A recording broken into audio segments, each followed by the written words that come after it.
Okay हायवेला आता आलो आहे. आता वाजलेत परफेक्ट 9:32 आणि मी मॅप बघत होतो ना आता रिटर्न जायला.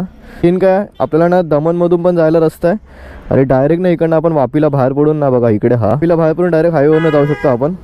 इम्रान नगर बिलाड असं सरळ करत. अदरवाईज आपण दमनमधून पण जाऊ शकतो. तो गाडी तर पूर्ण रेडी आहे जसं की बोललो. फक्त टॉप बॉक्स आणलेला मी. टॉप बॉक्समध्ये आपल्या ॲक्सेसरीज आणि थोडेफार कपडे राहिले. बाकी निघू. गाडी प्रॉपर मिळाली आहे आणि ग्लव्स तर भाई ओपी आहेत ओपी. होय सो निघू. गणपती बाप्पा मोरया. मुघल मूर्ती मोरया. Let's go. सो एवढा लेट का निघालो माहिती आहे का? मी तर लास्टच्या ब्लॉगमध्ये बोललेलोच की लवकर निघून लवकर घरी पोहोचेल. बट सकाळी ना मी लेजिट 6-6:30 उठलेलो आणि त्या ऑटोने फक्त बाहेर गेलो ढोरच्या आणि एवढी फटांग थंडी होती ना. मी बोललो भाई गरज नाही, आपला चेकआउट ना 10-10:30 आहे. असं पण मी लेट गेलो चेक इन करायला. सो तो ॲडजस्ट करू शकतो म्हणून मी विचार केला 11-12 वाजता निघू. बट 9 नंतर ना मला झोपच लागली नाही.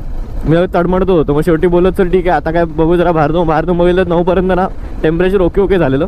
त्याचं मी 9:30पर्यंत इकडे तयारी करून आपलं 9:40पर्यंत आपण निघालो. सो आता घरी जायला अजून 4 तास लागतील. 9:40 म्हणजे पकडा 10, 11, 12, 1, 2 वाजेपर्यंत घरी पोहोचायला टार्गेट ठेवतो. आता फक्त ब्रेकफास्टला एक ब्रेक घेऊन सकाळपासून मी काही नाही खाल्लं. दमनमध्ये स्पेशल एक हायलाईट करायची गोष्ट जी आहे म्हणजे पार्किंग. भाई इथे जागोजागी फ्री पार्किंग आहे. कुठे स्पे एंड पार्कचा सीन नाही मला दिसला मग म्हणजे आल्यापासून ना 2 दिवसात मला. मोती दमन बीच बोलाव काय दमन बीच बोलाव काय कुठला अजून पुढचा बीच, सगळ्या बीचवरती ना पार्किंग फ्री आहे. आणि हेच नरिमन पॉईंटला बघा ना आपल्या इथे कसं सीन आहे. कार तुम्ही घेऊन जा, बाईक तुम्ही घेऊन जा, लगेच लोक धाव देतात मीटर घेऊन. खरंच एक नंबर आहे. आणि इकडे बघायला गेलो आता टॅक्सेस ना खूप म्हणजे खूप कमी आहे, काहीच नाही. आता एक्झाम्पल कसं देऊ तुम्हाला, म्हणजे एखादी गोष्ट आपल्या इथे ना 250 रुपयाला भेटत असेल ना टॅक्सेस बिक्सेस लावून, ती इकडे तीच सेम गोष्ट नाही इकडे टॅक्सेस इकडे कमी करून डायरेक्ट 100 रुपयाला भेटते. एवढ्या गोष्टी स्वस्त आहेत ना इथे. स्वस्त इन द सेन्स GST इकडे CGST SGST हे फायनल ठिकाणा गोष्टी आहेत इकडे. अरे मी ट्रिप B0 नाही केली, करू का आता रनिंगमध्येच ट्रिप B. ओके ट्रिप 20 कडनं आता जाऊ. म्हणजे ट्रिप पण तुम्हाला माहिती आहे का मी जवळपास नाही ना म्हणतो 200 किलोमीटर फिरलो आहे. हे बघा 199 1 किलोमीटर फक्त राहिलं. म्हणजे 200 किलोमीटरची रनिंग झाली माझी. माझ्या इथून दमन किती होता 160 40 किलोमीटर मी दमनमध्ये फिरलो आहे काल रात्रभरात. गुगल मग आता बोलते आपल्याला राईड घ्यायचा आहे, राईड घेऊ इकडून.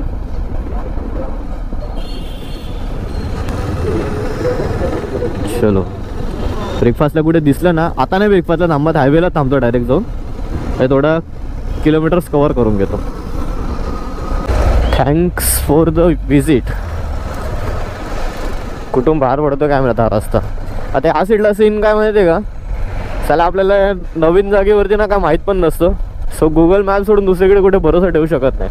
आणि गुगल मॅप अशा जागी घेऊन नेऊन सोडते ना ते भाई.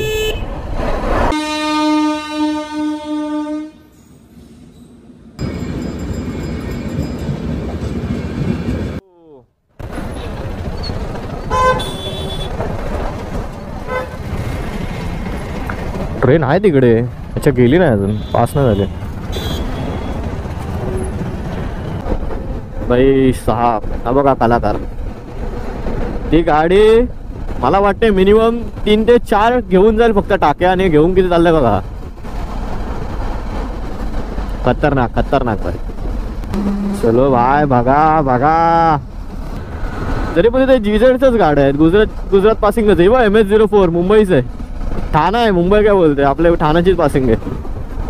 या सीटला तुम्हाला 3च नंबर प्लेटच्या गाड्या बघायला भेटणार. एक तर MH महाराष्ट्र, सेकंड वन जे जास्त असतात जे म्हणजे GZ गुजरात, आणि थर्ड वन जे असतात ते म्हणजे हे DN म्हणजे दमन, दानू दमन. मी तर विचार करतोय कशी काय लोक एवढा सेक्सी रस्ता सोडून बस ते ट्रॅव्हल्स करतात काय समजत नाही भाई मला. काय मजा येते या रोडवर गाडी चालवायला यार. गाडी असो का कार असो ती फिलिंगच वेगळी आहे. ते रायडर्स आणि ड्रायव्हर्स या लोकांना समजणार. एकदम पॉवर रोड आहेत. मला वाटतं आता खेचायला पण चांगली भेटेल गाडी. जास्त तर नाही, मी 90-100च्या आसपासच ठेवणार आहे. तशी जायलाही 180 जाते बरं का. बट कंट्रोलमध्ये चालवायची, आपले कंट्रोल सोडून चालवायची. माझे 110-120 लिमिट आहे, त्याच्यावरती मी जाणार नाही.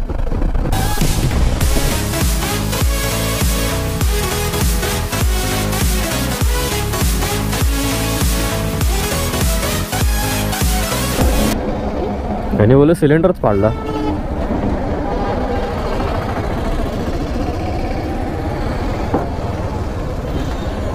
एवढी का खुजली यायला, नुसता पळवते खड्ड्यात बिड्ड्यांमध्ये.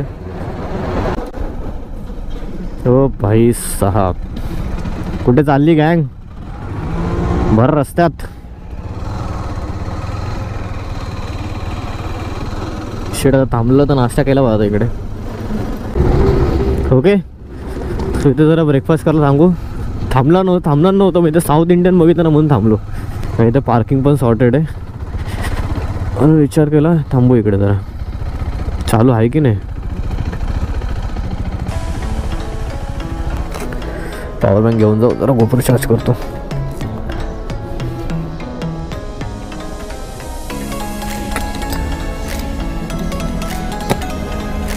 चलो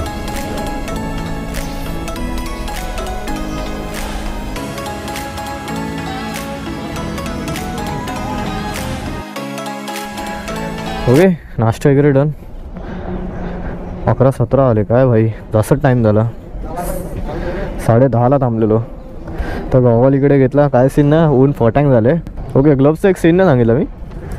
मला स्टिकर निघाला काय ग्लोव्सचा, बघा हा वाला आरचा. रायनॉक्सची ब्रँडिंगच निघते काय. रायनॉक्स फर्स्ट डे, पहिलीच राईड आहे.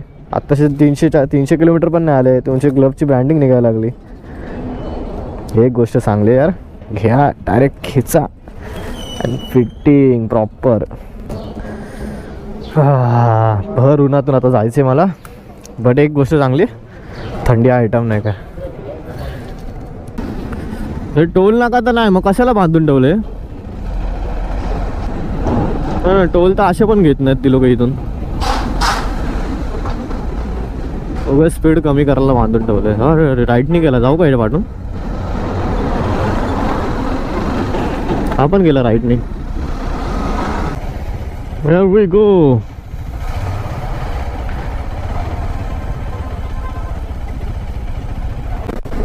अँड राईट साईडला बघाल तो हॉटेल अहुरा. काय एवढं व्हायरल गेलं ना हॉटेल अहुराला मला माहित नाही. तशी गाडी मजा तर ते हायवेवरती इथं फुल वन साईड फील देते. तुम्ही इकडे लावलेली बघू ना, पब्लिक पण मस्त वळून बघते रे. पब्लिक रिॲक्शन पण चांगली येते. वरून इजी ब्रेकिंग, हायवेवरती स्टेबिलिटी एक नंबर. जेवढे पैसे टाकलेत नाही याच्यामध्ये फुल वरती त्या गाडी त्यासाठी. तर तिथं काय बोलू शकत नाही. आता ॲव्हरेज पूर्ण डिपेंड असतो माझ्या मूडवरती.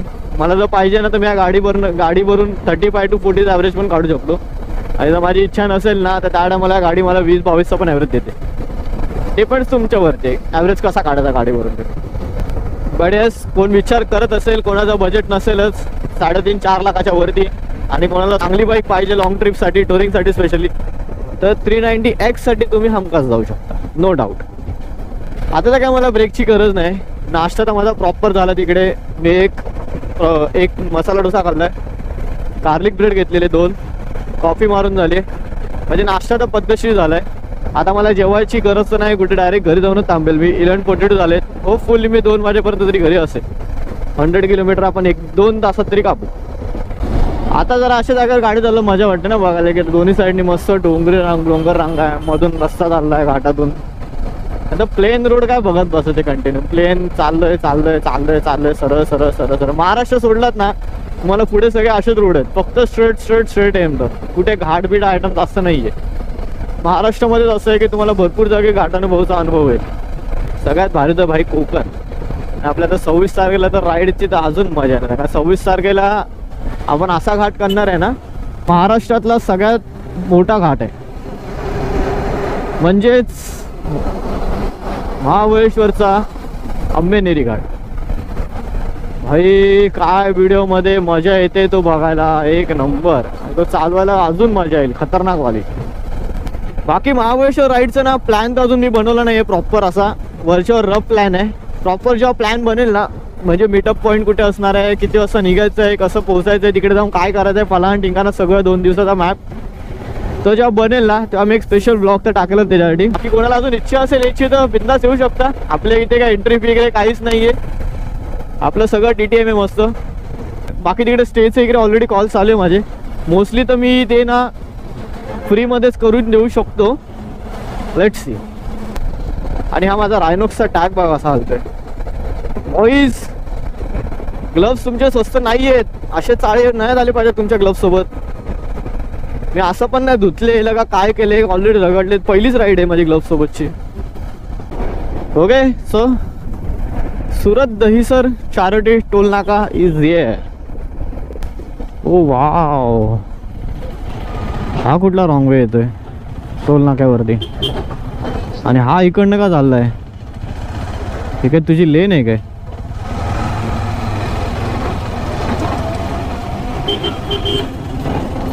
हा लेट्स गो.